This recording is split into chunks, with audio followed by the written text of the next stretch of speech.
काल पुरुष की पत्रिका का 12th हाउस मोक्ष त्रिकोण का अंतिम भाव होता है और मेष राशि की पत्रिका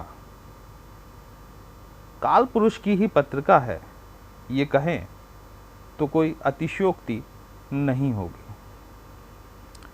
वर्तमान समय में मेष राशि में 12th हाउस अर्थात 12वें भाव में राहु देव गोचर कर रहे हैं और जब राहु जैसा ग्रह या कहें कि छाया ग्रह आपके 12th हाउस में गोचर करता है तो वो आपको क्या शुभ परिणाम दे सकता है, क्या अशुभ परिणाम दे सकता है।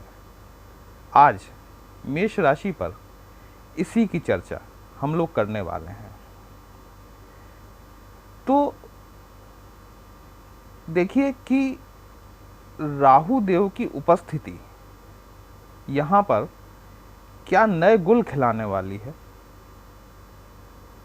और इसके भविष्य में आपको क्या परिणाम मिलने वाले हैं। नमस्कार दोस्तों, कैसे हैं आप सभी। मैं आपका ज्योतिष मित्र श्लोक वर्मा आपके अपने चैनल श्री हनुमंत कृपा पर आपका हार्दिक स्वागत करता हूं, अभिनंदन करता हूं।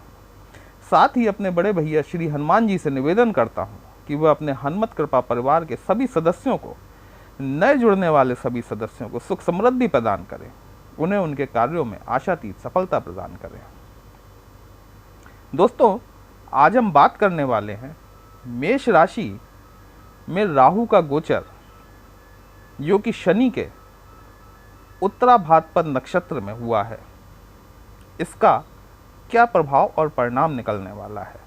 देखिए, पहले थोड़ा सा एक रिकैप कर लेते हैं कि 30 अक्टूबर 2023 को राहु देव आपके 12th हाउस में आए।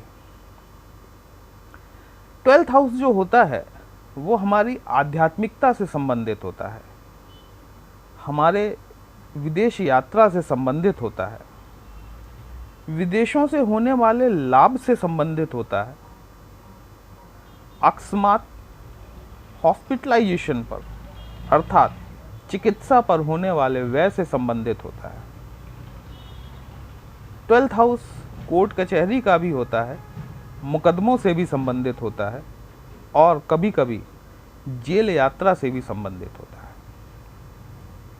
दोस्तों, अगर आपने अभी तक अपने इस चैनल को सब्सक्राइब नहीं किया है तो हमारा आपसे करबद्ध निवेदन है कि अपने इस चैनल को सब्सक्राइब जरूर करें। क्योंकि बात आज राहु और शनि की है तो हो सकता है कि वीडियो थोड़ा सा लंबा हो जाए, तो वीडियो को अंत तक जरूर देखें।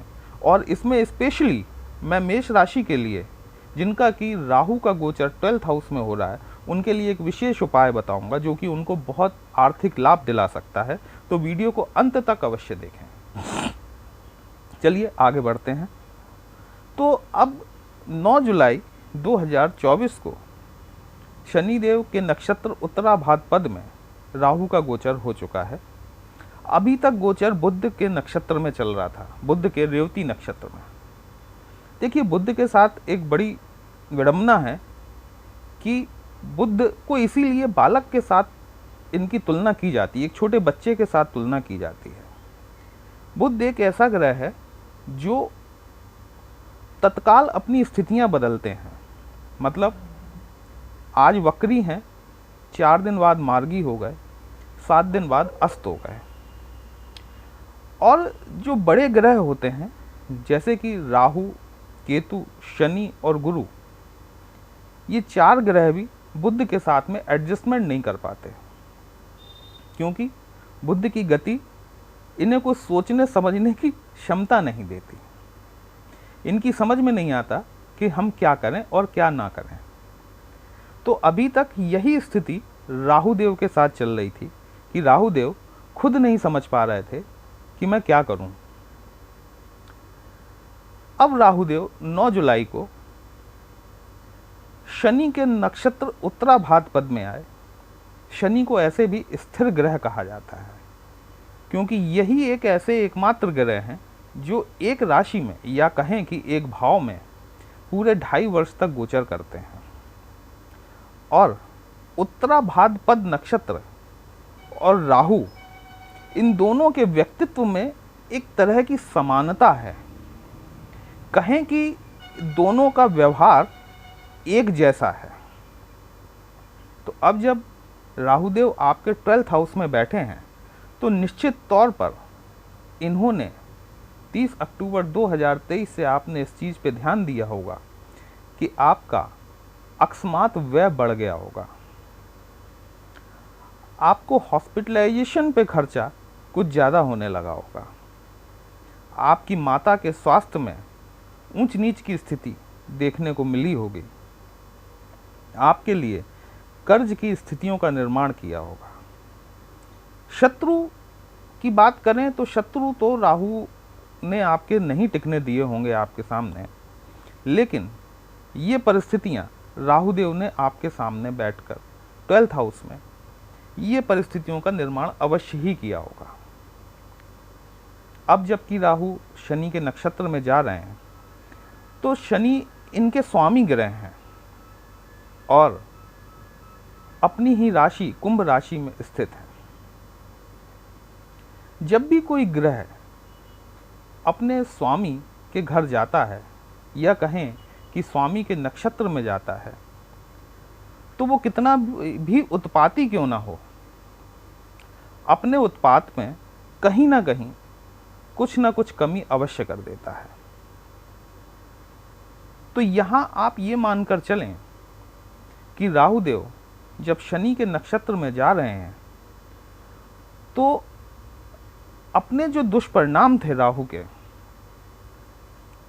उनमें थोड़ी सी आपको कमी आती हुई जरूर दिखाई देगी। देखिए यहां पर राहु जो हैं वो शनिवत राहु हैं। जब शनि से राहु की स्थिति आगे होती है तो वो शनिवत राहु हो जाते हैं, मतलब उनका व्यवहार जो होता है वो शनि जैसा हो जाता है। और वहीं जब राहुदेव शनि से पीछे होते हैं तो राहुवत शनि हो जाते हैं, अर्थात शनि का व्यवहार राहु जैसा हो जाता है। शनिदेव वर्तमान परिस्थिति में आपके लाभ भाव में बैठे हुए हैं, जो आपका एकादश भाव है। एकादश भाव में बैठकर शनि की तीसरी दृष्टि आपके लग्न भाव पर पड़ रही है। ये कहीं ना कहीं अड़चने पैदा कर रहे हैं आपके व्यक्तित्व में, आपकी तेजस्विता के विकास में, आपके सम्मान में कहीं ना कहीं एक कमी ला रहे हैं। शनि की सप्तम दृष्टि आपके चतुर्थ भाव पर पड़ रही है, जो कि आपके भूमि भवन और वाहन से संबंधित है। और दशम दृष्टि आपके सप्तम भाव पर पड़ रही है, जो कि आपकी पत्नी, आपका जीवन साथी, आपके व्यावसायिक भागीदार, पार्टनरशिप इत्यादि से संबंधित है। अब राहुदेव जो करने वाले हैं आपके साथ, मुख्य तौर पर राहु की जो पंचम दृष्टि है वो आपके चतुर्थ भाव में पड़ने वाली है।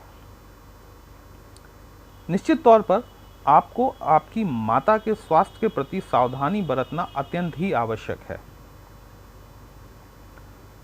इसके अलावा यदि आप कोई भूमि भवन अथवा वाहन खरीदने का विचार बना रहे हैं तो राहु चूंकि देखिए एक्सपेंशन के कारक हैं, राहु को हर चीज बड़ी चाहिए। गाड़ी हो तो बड़ी हो, घर हो तो बड़ा हो।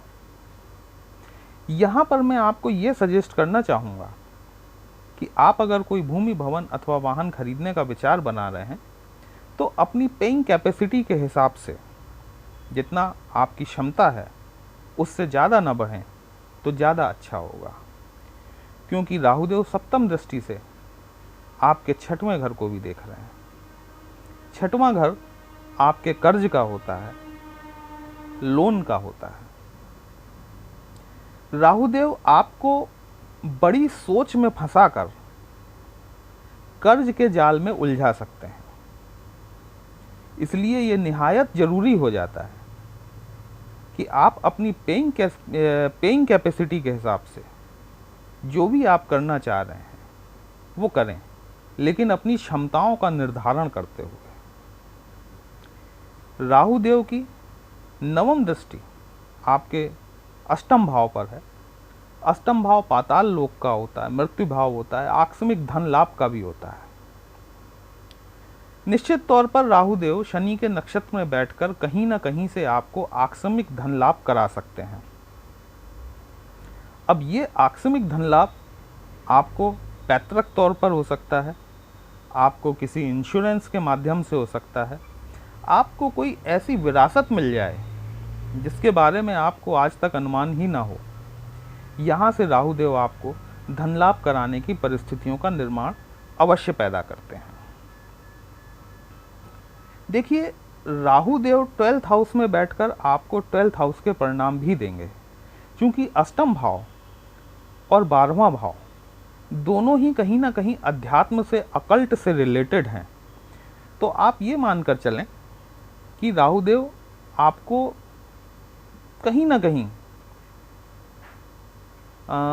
अकल्ट के प्रति, ज्योतिष के प्रति, तंत्र मंत्र की तरफ आपको आकर्षित कर सकते हैं।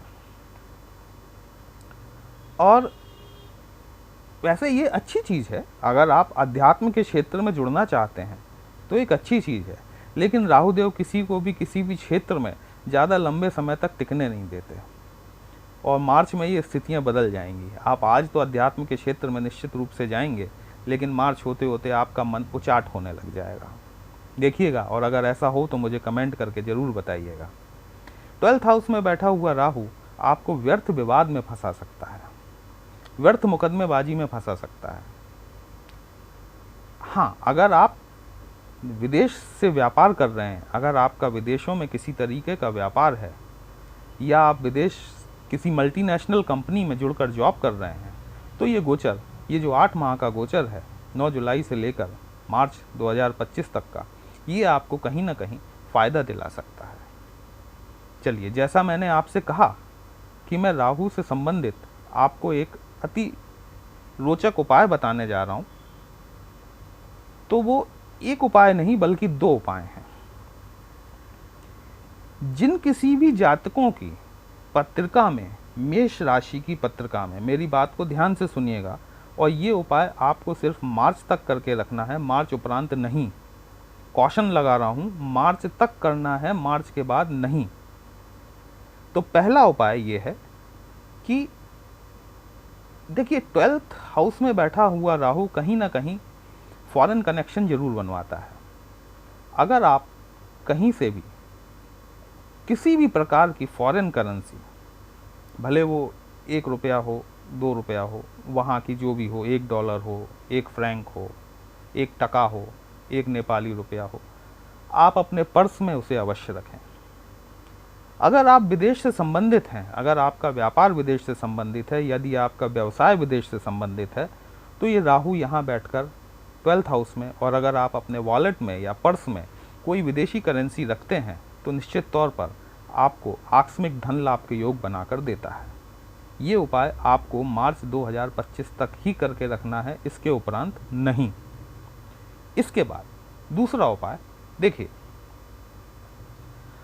जैसा मैंने आपको बताया, उत्तरा भाद्रपद के जो देवता हैं वो अहिर्बुधन्य हैं। अहिर्बुधन्य को शेषनाग का ही रूप माना जाता है, जिन्होंने कि अपने फणों पर, सहस्त्र फणों पर पूरी पृथ्वी का भार उठा रखा है। और राहु केतु भी नाग के ही प्रतीक माने जाते हैं। नाग पंचमी आने वाली है, किसी भी सुनार के यहाँ जाकर जो आपको चांदी के पतले तारों में नाग नागिन के रूप में एक जोड़ा बनाकर दे सके, मुश्किल से 50-60 रुपए का खर्चा आएगा। ये आप नाग नागिन का जोड़ा बनवा कर लाएं, नाग पंचमी के दिन इनका विधिवत रूप से पूजन करें और इसे शिवलिंग पर अर्पित करें। यदि राहुदेव आपको पीड़ा दे रहे हैं, यदि राहुदेव आपको समस्या में फंसा रहे हैं, तो इस उपाय से निश्चित तौर पर राहुदेव की शांति होगी।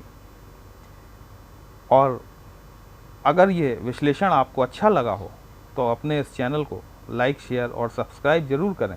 अगर आप हमसे अपनी पत्रिका का विश्लेषण कराना चाहते हैं तो हमारा व्हाट्सएप नंबर थंबनेल में दिया गया है, आप हमसे कांटेक्ट कर सकते हैं। आपकी पत्रिका की समस्या का निश्चित रूप से समाधान करने का प्रयास किया जाएगा।